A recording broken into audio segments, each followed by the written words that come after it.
My name is Ethan, and I'm 34 years old. I live in Spokane, Washington, where I own and run a small chemical testing laboratory. It's not glamorous work, but it's mine, built with years of dedication, long hours, and sheer determination. I'm the type of person who finds satisfaction in quiet routines, accuracy, and solving real-world problems. And until recently, I believed I was happily married. That Sunday morning started like any other, until it didn't. My wife, Lena, handed me a cup of tea, smiling just a little too brightly. "Made you something special, babe," she said, her voice syrupy sweet, like she was trying too hard. The smell coming from the cup was off, not in a burnt coffee kind of way. It was chemical, sharp, industrial. I've been around chemicals for most of my adult life, training, calibrating, testing, and this smell wasn't unfamiliar. Something about it set off alarms in my brain. Lena and I had been married for 8 years. We met when she was wrapping up nursing school, and I was just starting to lay the foundation for my business. Back then, she'd bring me soup late at night, laugh at my bad jokes about pH levels, and always talk about how proud she was of my dedication. But recently, that pride had turned into passive resentment. Her sister Marissa had been staying with us for 3 days. 3 days of snide remarks about my little science hobby and how Lena could have done better. Marissa always carried herself like a corporate queen and treated our home like her personal stage for judgment. What hurt the most wasn't her words, it was Lena's silence. The night before, Lena and I had an argument. Not the yelling kind, the quiet kind, the kind that bruises deeper. I told her I was tired of being the punchline in my own home. She told me I was too sensitive. We went to bed without even saying goodnight. Now, at 8 in the morning, she stood in the kitchen with a steaming mug in her hands and that forced smile on her face. "It's my own blend," she said. "It'll help you relax." I took the cup. The liquid was a dark amber color. The smell was wrong. Bitter herbs, yes, but there was something else buried under it. Something medicinal. Something that reminded me of the solvents I used in my lab. Lena's eyes were locked onto my face, watching every twitch, every reaction. "Smells strong," I said casually. "Good strong," she replied, too quickly in the living room. I heard Marissa chatting on the phone, likely with their mum, probably complaining about the guest room towels or the water pressure or my supposedly awful dishwasher skills. I raised the cup slowly to my lips, then stopped. Something in Lena's expression flickered, not concern, anticipation, curiosity. "You're the best," I said, smiling, and kissed her cheek. I didn't take a sip. Let me backtrack for a moment.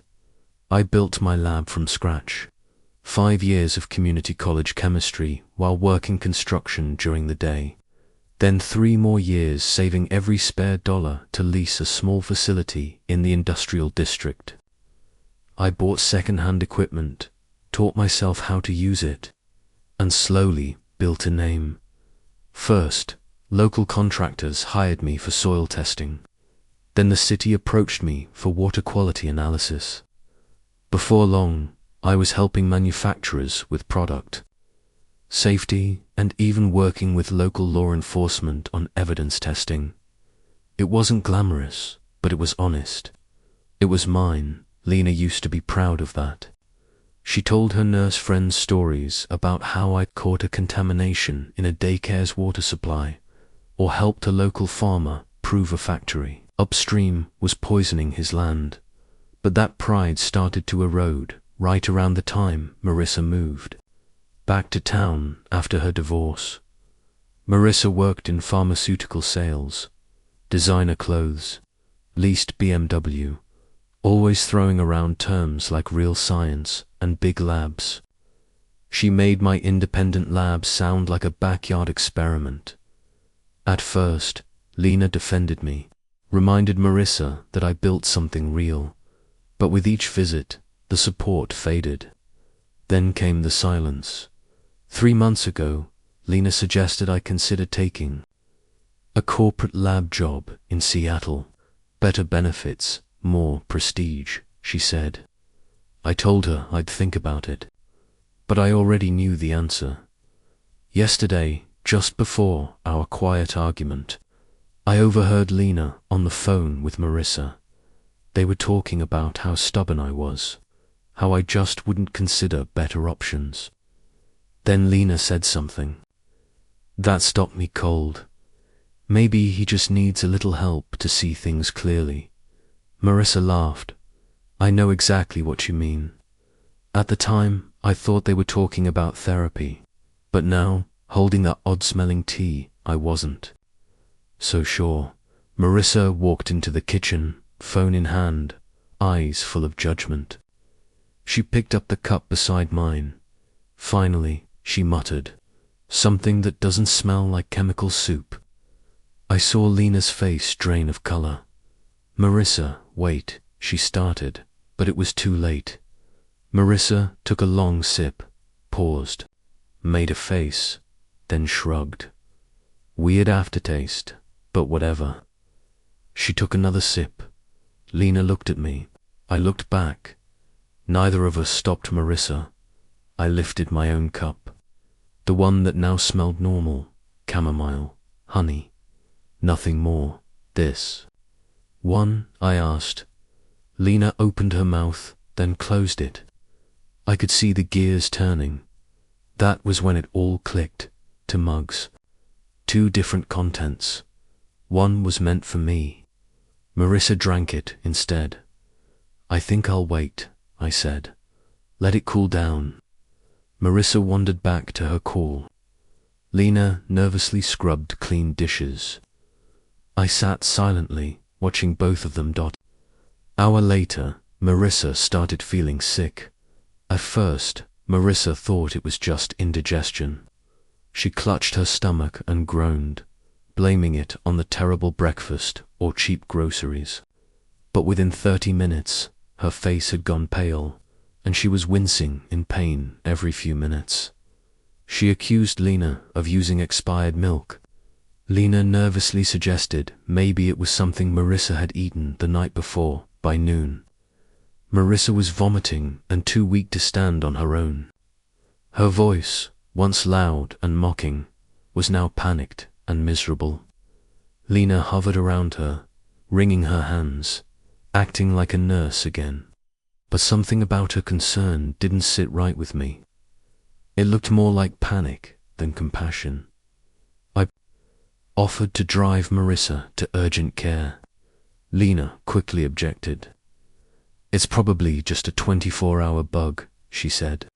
"She'll be fine with rest and fluids." But I wasn't buying it. While Lena helped Marissa back to the guest bathroom for the 4th time that day, I quietly poured the remaining tea from my cup, the one I didn't drink, into a sterile glass sample vial from my lab. I sealed it, labeled it, and tucked it into my briefcase. Then, I thoroughly washed the cup and placed it deep in the dishwasher, making sure nothing remained. By evening, Marissa was too weak to argue. Her voice had returned to a whisper, and she barely managed to keep water down. Lena finally relented and insisted we take her to the ER at the hospital.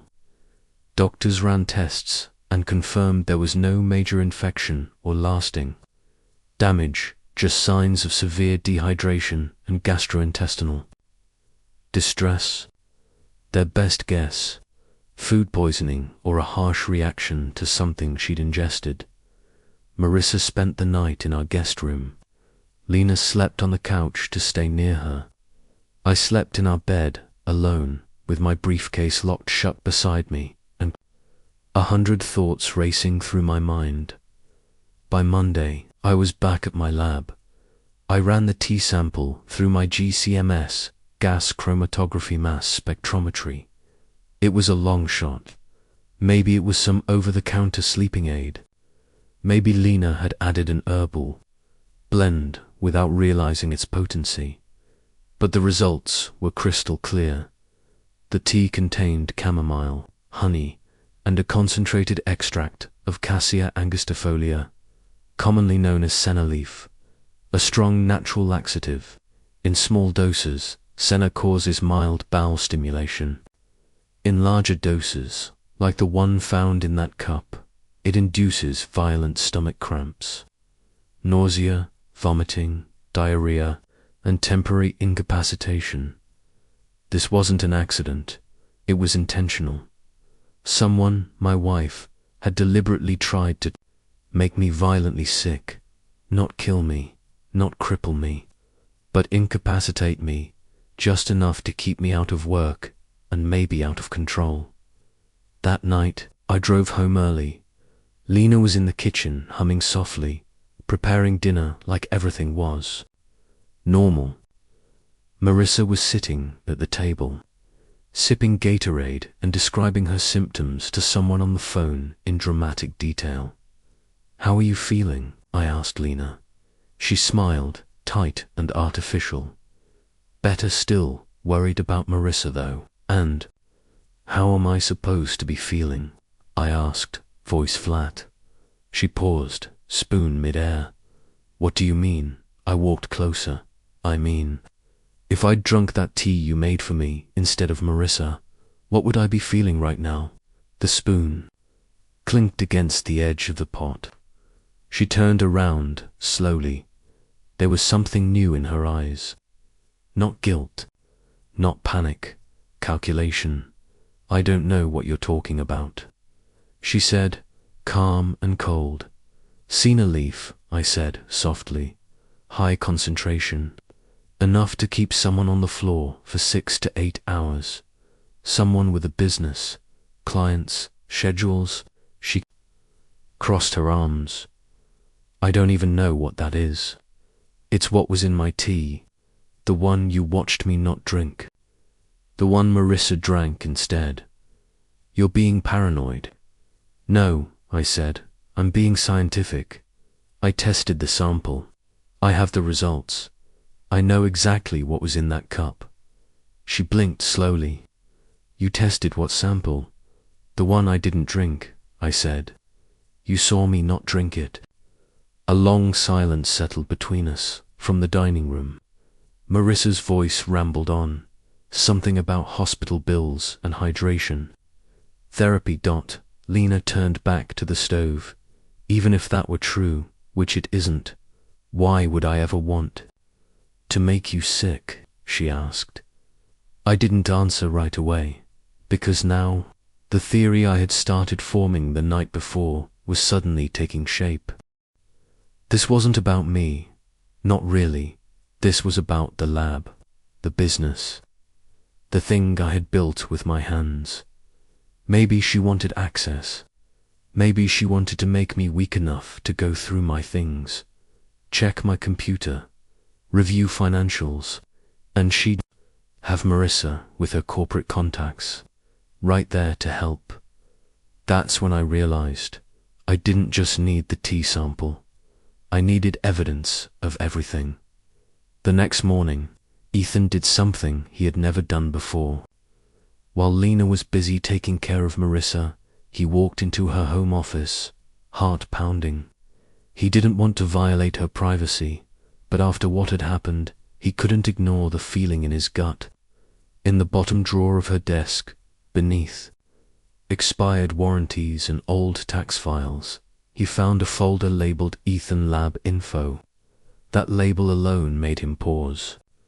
Inside the folder were photocopies of his private business documents, things he had never shared with Lena. Business licenses, insurance policies, client contracts, even confidential financial statements. Ethan's hands started shaking. Then he found the emails, dozens of printed emails between Lena and a man named Derek Munro, from a company called Axiom Analytics. Derek worked in business development and had been guiding Lena through a covert operation to help them acquire Ethan's lab. The subject lines read like a betrayal: acquisition, opportunity, small lab, consolidation, encouraging, agreement. In one of the emails, Derek advised Lena to create situational pressure that would make independence seem like a burden to Ethan. He even hinted at short-term vulnerability as a way to push the decision in their favor. Lena had responded, "I understand. I think I know how to handle this." The final email confirmed it: a promised finder's fee of $30,000 upon acquisition. Ethan called his attorney, Julia NG, and scheduled an emergency consultation. Julia read every page in silence, then said, "This is corporate sabotage, possibly fraught, definitely grounds for divorce." When Ethan asked about the tea, she replied, "Harder to prove intent, but if you connect it to this email trail, it helps show a deliberate pattern." She told him to secure everything, change passwords, lock away physical files, move digital data off-site, and, most importantly, don't let Lena near his lab again. That evening, Ethan changed every lock and digital credential. He felt violated, but now he knew the truth. By Thursday, Marissa was well enough to leave. She thanked Ethan and said she hoped he and Lena would work things out. Ethan gave her a tight smile the moment she left. He sat down and called Axiom Analytics. "This is Ethan Hayes. I understand you've been working with my wife," he said. Derek Monroe picked up. Mr. Hayes, I've been hoping to speak with you. Your wife mentioned you might be open to discussing Ethan." Cut him off. "She said a lot of things, including how I needed to feel vulnerable, about creating pressure. I read every email." Derek tried to deflect, but Ethan wouldn't let him. "I have documentation. I'm giving you one chance to meet with me before I take this to the Attorney General." They agreed to meet at a downtown coffee shop that afternoon. Ethan arrived early with a neatly organized folder containing all the evidence: emails, business, documents, the GCMS report on the tea, and a signed statement outlining what happened. At 3 o'clock sharp, Derek arrived, looking confident until Ethan slid the folder across the table. He flipped through the pages, his expression turning pale. "These were taken out of context," Derek insisted. Ethan didn't blink. "What context?"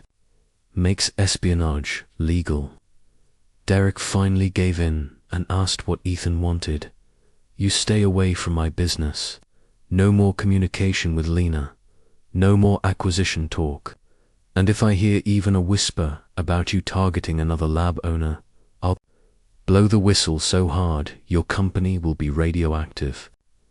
Derek stood up, pale and shaken. "This conversation never happened," he muttered.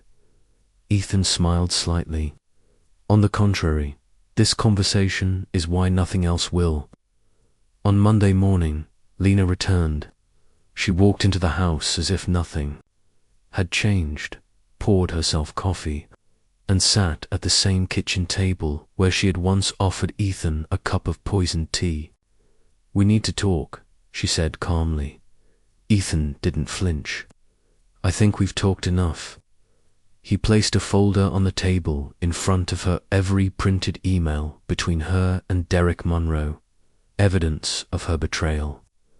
Lena glanced at the documents but didn't touch them. "These are private communications," she said. "Between you and Derek," Ethan replied. "About selling my business for $30,000. She flipped through the pages with no sign of guiltily, a calculated calmness that chilled him. "You went through my personal belongings," she said. "You went through 8 years of my business and tried to sell it to strangers," he shot back. I was trying to help you, she said, by poisoning me. Ethan's voice was quiet but firm. I never poisoned anyone. Lena's voice stayed flat. Ethan held her gaze. Seen a leaf extract. Concentrated. Enough to make someone violently ill. You expected me to be sick, weak, and dependent. Just like Derek advised. Lena shut the folder. You can't prove intent. I can prove conspiracy, theft of business documents, and attempted assault. She stood up. No prosecutor will take that case. Ethan didn't care. But the licensing board might. And your new job might be interested in the kind of side deals you make. That finally made her blink. What do you want, Ethan? I want you to sign divorce papers. I want your name removed from any business assets or claims. And I want you to move out for good. Lena crossed her arms. And if I refuse, then I'll file criminal charges, civil lawsuits, and make sure everyone in the lab industry knows what Axiom Analytics did to me with your help. She turned away, staring out the window. 8 years of marriage, undone by greed, by manipulation, by betrayal. I need time to find somewhere to stay.